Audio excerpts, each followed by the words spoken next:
behind every inspirational picture, there is an untold story of constant pain, persistent effort, and determination. There are some people in the world who fight an unseen battle within themselves 24/7 with a big smile on their face. They never cry, they never crip, they never whine. I call such people warriors because these people know the art of living life, and they're way better than those people who just exist in the world. 6.5 years back, I met a car accident. I was traveling from Balochistan to my hometown, Rahimia Khan. The driver slept, and the car fell in the ditch. As a result of that incident, I sustained multiple injuries. The list is a bit long, don't get scared. Radius ulna of right arm were fractured. Shoulder bone and collarbone were fractured. Lungs and liver were badly injured. The whole rib cage was fractured. But the injury that changed my life and my personality completely was the spinal cord injury. 3 vertebrae of my backbone were completely crushed. It took us an hour or so to find an ambulance in Balochistan. All the effort went in vain because we couldn't find an ambulance. So I was thrown in the back of a Potohar Jeep, and I was rushed to the nearby hospital. In that Jeep, I realized that half of the body was fractured and half was paralyzed. We were rushed to the nearby hospital. There we came to know there was no first aid. I was kicked out. Then I went to another hospital in my hometown where doctors said, "Take her away, we cannot operate her." And I was like, "Why?" And they were like, "We don't have equipment, you will die someday, you go." I was kicked out again.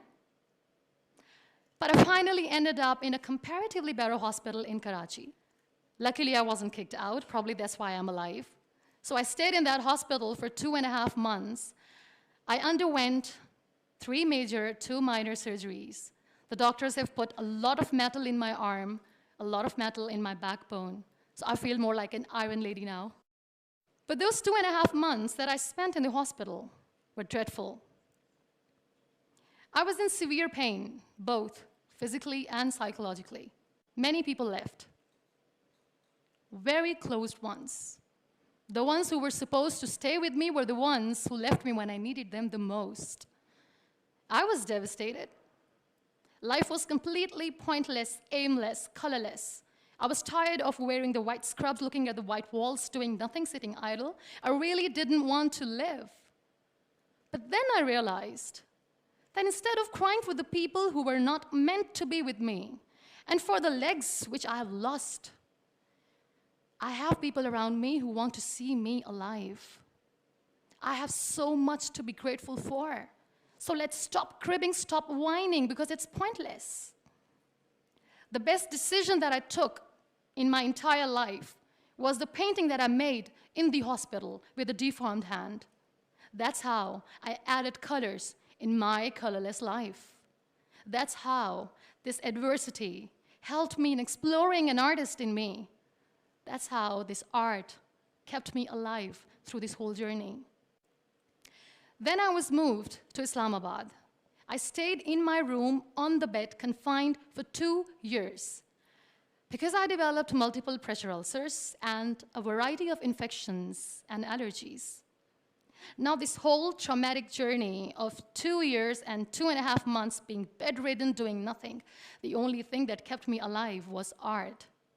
What a beautiful medium art is, that without uttering a single word, you express yourself. What a beautiful escape it was.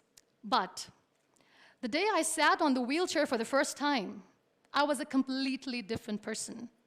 I still remember that I looked at myself in the mirror and I said, "You cannot wait for a miracle to come and make you walk. You cannot wait for the stem cell treatment because it's very expensive. You cannot wait and sit in the corner of the room crying and begging for mercy because people don't have time." So the only thing that I could do was to accept myself the way I was. The sooner, the better. That's what I did. I really wanted to make myself financially strong. Let's become professional. I started to find some jobs. A very good friend of mine updated a status on Facebook saying we want content writers. And like a cribber, I commented, "I wish I could." I was called for that interview, and I was hired as one of the content writers for Pakistan's first official websites, heartofasia.pk. Salman Taseer late was the CEO. That's how I started my professional career.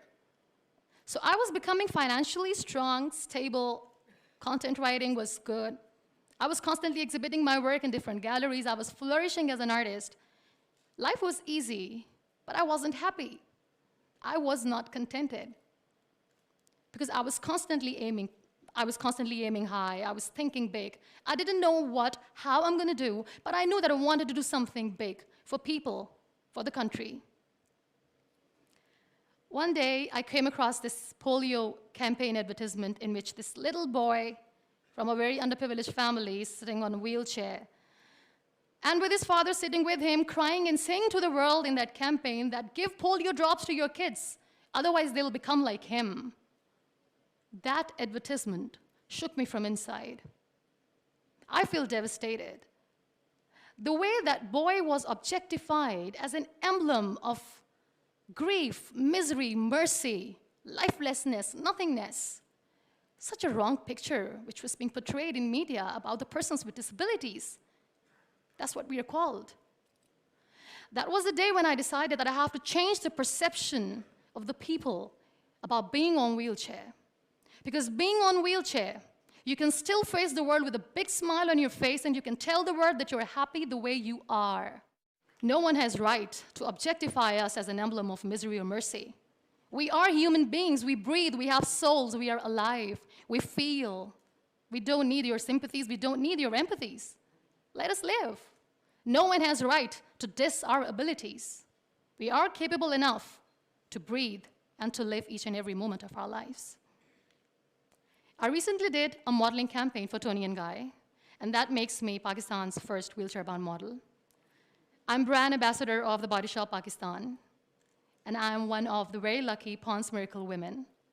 It's always good to know that there are very few wheelchair-bound artists in the world, and I'm proud to be one, being a Pakistani, trying to preserve the ethnic jewels of the country in the paintings adorned by very graceful, strong, and powerful Pakistani women, which I paint. Very soon, I'm going to be Pakistan's first wheelchair-bound TV host. And I'm blessed to have a beautiful 3-year-old son, which, he was here, but he was so cranky. Now, you all must be thinking that why I'm using the word wheelchair over and over again in my talk. This is the very perspective I'm talking about. This wheelchair is not my weakness. This wheelchair is not an adversity.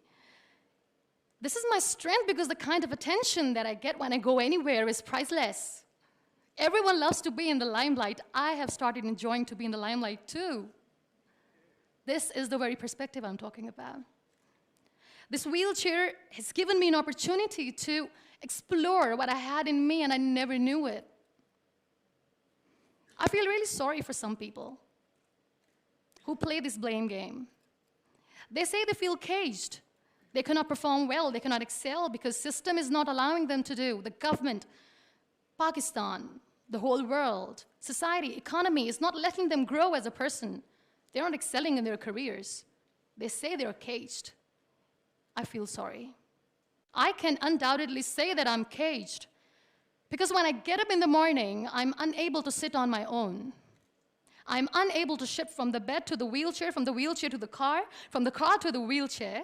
I need an assistant 24/7 to do little things in life. Let's make it more simple.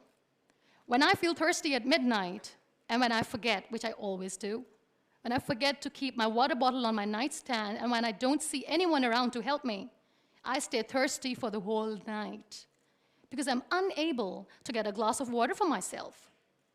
I can undoubtedly say that I'm caged by my body, but my mind is free, and so is my soul, and so is my spirit. I can still dream big. I can still think big. I can still aim high. I can still aspire to inspire. Nothing should stop me. This wheelchair should not be the reason or an excuse of not doing anything in life. I still have big dreams. I still have big plans. And I still have to work on that. Be grateful for what you have. And trust me, you will always end up having more. And if you'll cry and if you'll crib for the little things in your life, you will never ever have enough. You want to excel, you want to grow, you want to be powerful and passionate and great professionals, learn the art of converting your adversities into opportunities. The moment you're going to learn it, sky's the limit. So be grateful, be happy, be alive, and don't let anyone diss your abilities. Thank you.